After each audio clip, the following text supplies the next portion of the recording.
Hi and welcome back. So in this video we're going to look at variables. And variables in Python are extremely simple. A variable, if you've ever done any algebra in school, you know is simply an unknown in algebra. In Python they have a slightly different meaning. In Python they are in fact usually a known, and you can store a value in a variable. Just like in algebra, x could be equal to 5. Here, we can say that x is equal to 5.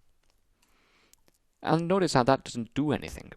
But then, if we say x, it'll give us back the value 5 because it knows that the value 5 is stored with the name x. So you can think of x as a name for a value.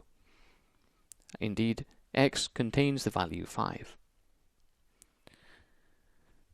We can, of course, rewrite x or overwrite x to have a different value, for example, the string 5.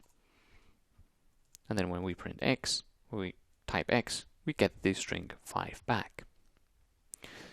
Notice how, interestingly, we typed the string using double quotation marks, but Python gave us it back with single quotation marks. And in Python it does not matter which one of the two you use.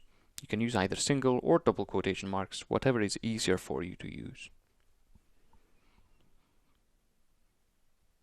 Of course, we can also do x equals 10, y equals 10, and then we can do x plus y, and that will give us 20. We can do x plus 10, that will give us 20. Same thing. So we can use variables interchangeably for the values that they contain.